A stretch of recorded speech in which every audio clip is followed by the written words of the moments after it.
we've got a few introductions, so they won't miss key speakers, should I say. My name is Charlotte Salter. I'm absolutely delighted to welcome you with my colleague, Andrea Stockel, to this second in the series of the ESRC seminar series on the role of diagnosis in health and well-being, and as we've called it, a social science perspective on the social, economic and political costs and consequences of diagnosis. This is a joint venture between 7 of us, and I'd like to just briefly introduce the all my partners here, including Professor Sarah Nettleton from York, Dr. Simon Cohen from Cambridge, Professor Anne-Marie Dutel, who's come all the way for this, well, and a few other things, but very delighted that she's come all this way, from it's Victoria University at Wellington, New Zealand, and Dr. Susan Kelly from Exeter, and Michael Morrison, who was at Exeter but is now at the Helix Centre for Health Law and Emerging Technologies at Oxford. And just to let you know that the third seminar in the series will be in Cambridge on October the 31st, and there'll be more details. Oh, that is a mistake. There'll be more details on the website to follow up shortly. So welcome to Norwich, and I'm sorry that it's been hailing, and it is a beautiful city and it's an absolutely spectacular campus, and it is at its best now in May, so I don't know if you'll get a moment to see it, but I'm sorry about the weather. But we're a very proud university at the minute, because you may have noticed everywhere it says not only is it our 50th wedding anniversary, it's also, we've also just scored top in the National Student Survey, so we're done. So this is a very big day for UEA, for Med, for Andrea and I, and for our primary care department. And you'll hear from the lead of the department and my boss, Professor Amanda Howe, very shortly. So we really want to stress the interdisciplinary nature of the day, and we have got a really great audience mix here. We've got clinical, sociological, anthropological, economic. We will have Anna Smyder, our colleague this afternoon, who's an ethicist, and I'm sure there are many other you here with different backgrounds, and that's really exciting. You have all been asked to sign up, and one of the sign-up groups is full. Now, don't panic. We can talk, in your groups, you can talk about all of the questions.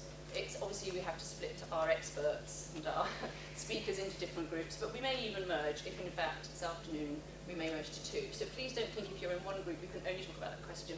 We want these groups to serve your needs, so hopefully you will get what you want from the group that you're in. But I don't know if everybody has signed up yet, but one of them looks full, so if necessary we'll just have to split you up, but give you this. You can talk about all the topics, so don't worry about that. Is that okay? So what do I need to say apart from that? There's a few housekeeping things I need to say, which is that there's no expected fire test, so if you hear the alarm, there's 2 exits. The most immediate one is straight out there, and you'll end up on the athletics track, apparently. But also, if the fire's out there, you go down the stairs the way you came in. Toilets are just outside here, but if there's other things going on in the sports park, so there's also a lot down far into the corridor, which is sort of the changing rooms for the sports park. I think that was the main things. We will be having tea, coffee breaks with biscuits and things, and lunch is 12:30 to 1, so we've got tea, coffee, as you can see, mid-morning and mid-afternoon. And then the final thing really is about the video camera, which is focusing on the speakers only. So we are consenting our speakers, but we're not going to be switched off in discussion because we can't afford to consent a whole room full of people.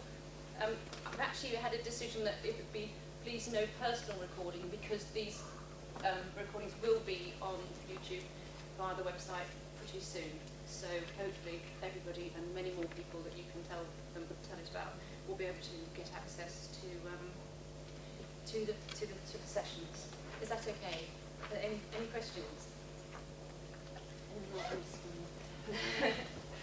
Well, then it's my great pleasure to hand you over to my group lead and boss, Professor Amanda Howe, who is a practicing GP and a professor of primary care at the Norwich Medical School here at UEA.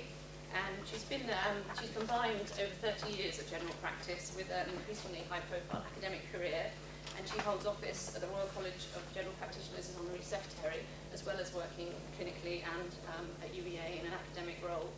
And she's also been both chair of the Society of Academic Primary Care and chair of WOMCA, which is the World Organisation for Family Doctors and the Working Party on Women in Family Medicine. So she was one of the founding fathers, is the wrong word, isn't it, mothers of our medical school, and developed truly integrated and really quite unique, although I think all new medical schools are pretty unique, but we're very proud at UEA to have a very primary care-led driven curriculum where students literally go out on day one effectively into primary care, and she was integral in much of that and course director for 4 years here. And her own research interests, apart from interested in today, among others include primary care, mental health, professionalism and professional development, and very much patient and public involvement. So, can I hand over to you, Anna?